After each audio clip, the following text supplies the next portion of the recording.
భద్రాద్రి కొత్తగూడెం జిల్లాకి సంబంధించినటువంటి అప్డేట్స్ అందించేందుకు మా ప్రతినిధి నవీన్ అందుబాటులో ఉన్నారు. నవీన్, అసలు పోడు భూములకు సంబంధించి రైతులకు సంబంధించినటువంటి ఇష్యూ ఏం జరిగింది, ఏంటి అసలు తాజా అప్డేట్స్ ఏంటి? Thank you Pranay. మన తెలంగాణ రాష్ట్ర వ్యాప్తంగా చూసుకుంటే ఉన్నటువంటి ముఖ్యమైన సమస్యలలో ఏదైతే పోడు సాగుదారులకు పట్టాలు ఇవ్వడం అనేది ముఖ్య సమస్యగా మనం చూడవచ్చు.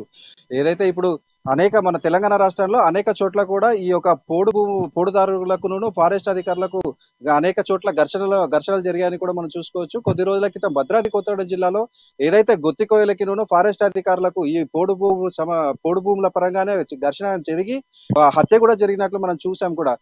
వీటన్నిటి నేపథ్యంలో కూడా ఎవరైతే మన ముఖ్యమంత్రి సీఎం కేసీఆర్ ఎప్పుడైతే మన పోడు పట్టదారులందరికీ కూడా పట్టాలు ఇష్యూ చేస్తామని చెప్పారో అప్పటి నుంచి ఈ పోడు సాగుదారులు అందరూ కూడా ఆనందం వ్యక్తం చేస్తున్నారు. ఇటు మన భద్రాద్రి కొత్తగూడెంలో చూసుకుంటే మొత్తంగా 2,99,000 ఎకరాలు 83,000 మంది లబ్ధిదారులు దరఖాస్తు చేసుకున్నట్టు మనకు తెలుస్తుంది. దీంట్లో 2,41,000 మంది గిరిజనులు 2,41,000 ఎకరాలకు గిరిజనులు చేశారు. అదే 58,000 మంది గిరిజనేతరులు కూడా ఈ యొక్క పట్టాలకు అప్లై చేసినట్టుగా మనకు తెలుస్తుంది. ఏదైతే ఈ జిల్లా యంత్రాంగం అంతా కూడా ఈ నెల 28వ తారీఖు పట్టాలు ఇచ్చేందుకు కూడా సిద్ధమవుతున్నట్లుగా కూడా మనకు తెలుస్తుంది. కానీ ఎవరైతే గిరిజనేతరులు ఈ యొక్క పోడు భూమి సాగుదారులు చేస్తున్నారో వారికి ఈ యొక్క పట్టాలు ఇవ్వకూడదు అనే నిబంధన ఉన్న నేపథ్యంలో ఏ ఒక్కరికి కూడా పట్టాలు ఇస్తారా ఇవ్వరా అనే సందిగ్ధంలో కూడా ఉన్నట్లు మనకు తెలుస్తుంది. ముఖ్య సమస్య మరొకటి చూసుకుంటే చాలా కాలము ఈ యొక్క పోడు సాగుదారులు చేసుకున్నటువంటి అనేక మంది ఇప్పుడు ఉద్యోగ నిమిత్తము ప్రభుత్వ ఉద్యోగాలలో ఉన్నారు. వారందరినీ కూడా ప్రభుత్వం ఇప్పుడు పక్కకు పెట్టినట్టుగా కూడా తెలుస్తుంది. వారందరూ కూడా మేము చాలా కాలం ఈ యొక్క పోడు చేసుకుంటున్నప్పటికీ ఇప్పుడు మా ఉద్యోగం చాకుగా చూపెట్టి పోడు పట్టాలు ఇవ్వకపోవడం చాలా బాధాకరంగా ఉన్నది కూడా వాళ్ళు కూడా చెప్తున్నారు. అదే విధంగా ఇప్పుడు ఏదైతే జీపీఎస్ సిస్టమ్ ద్వారా ఈ యొక్క పోడు పట్టా భూములు ఇష్యూ చేస్తున్నారో దీని ద్వారా అనేకమైనటువంటి లబ్ధిదారులందరికీ కూడా ఈ యొక్క పోడు పట్టాలు లభించడం లేదని వామపక్షాలు బహిరంగ కూడా మాట్లాడుకున్నట్టుగా కూడా మనం చూస్తున్నాం. ఇప్పటి వరకు మనకి దరఖాస్తు చేసుకున్న మొత్తంలో కూడా ఒక 30,000 నుంచి 40,000 దరఖాస్తులు కూడా రిజెక్ట్ అయినట్టు తెలుస్తుంది. వీటన్నిటికి సంబంధించి దరఖాస్తుదారులందరూ కూడా అసలు ఈ యొక్క దరఖాస్తులు ఎందుకు రిజెక్ట్ చేశారో వారికి కారణం చెప్పాలని డిమాండ్ చేస్తున్నట్లుగా కూడా మనకు తెలుస్తుంది.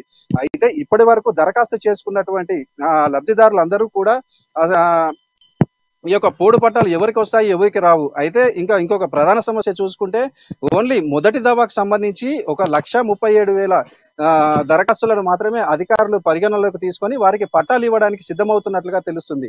ఈ రెండవ విడతకు సంబంధించినటువంటి ఇప్పటి వరకు ఎటువంటి గైడ్ లైన్స్ ఇవ్వకపోగా వారికి ఎప్పుడు ఇస్తారు అన్న ఆందోళన కూడా మిగతా రైతులందరూ కూడా ఉన్నట్టుగా కూడా మనకు తెలుస్తుంది. అయితే ఇప్పుడు ఈ యొక్క పోడు పట్టా అన్ని రెడీ చేయడం ఒక ఎత్తు అయితే వీటన్నిటినీ కూడా అందరు లబ్ధిదారులకు కూడా పంచడం కూడా మరొక ఎత్తుగా కూడా చెప్పొచ్చు. ఎందుకంటే ఈ యొక్క పంచే క్రమంలో అనేక ఘటనలు కూడా చోటు చేసుకునే ప్రమాదం అయితే ఉందని కూడా చెప్పుకోవచ్చు ప్రణయ్.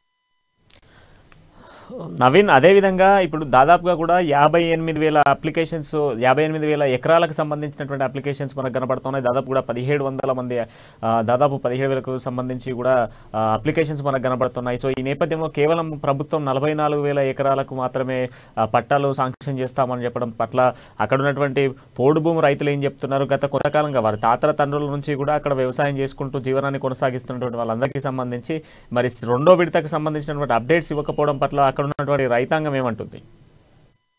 అదే ప్రణయ్, మొత్తంగా చూసుకుంటే 2,99,000 మంది లబ్ధిదారులు ఈ యొక్క దరఖాస్తు చేసుకున్నట్లు కూడా మనకి తెలుస్తుంది. దీంట్లో వీరు అధికారులు 1,37,000 వాళ్ళకు మాత్రమే, అది కూడా గిరిజనులకు మాత్రమే ఈ యొక్క పోడు పట్టాలు ఇచ్చే సంకేతాలు అయితే కనిపిస్తున్నాయి. ఈ యొక్క 58,000 మంది ఎవరైతే గిరిజనేతరులు ఉన్నారో వీరెవరికి కూడా నిబంధన ప్రకారం ఏ ఒక్కరికి కూడా పట్టాలు ఇచ్చే పరిస్థితి అయితే కనపడట్లేదు. వీరందరూ కూడా ఈ పట్టాలు మొదటి దఫా ఎవరైతే గిరిజనులకు పట్టాలు ఇచ్చిన అనంతరం పట్టాలు రానటువంటి మిగతా గిరిజనులు కావచ్చు గిరిజనేతరులు కావచ్చు పెద్ద ఎత్తున ఉద్యమాలు చేయడానికి కూడా సిద్ధమవుతున్నట్లుగా కూడా మనకు తెలుస్తుంది ప్రణయ్.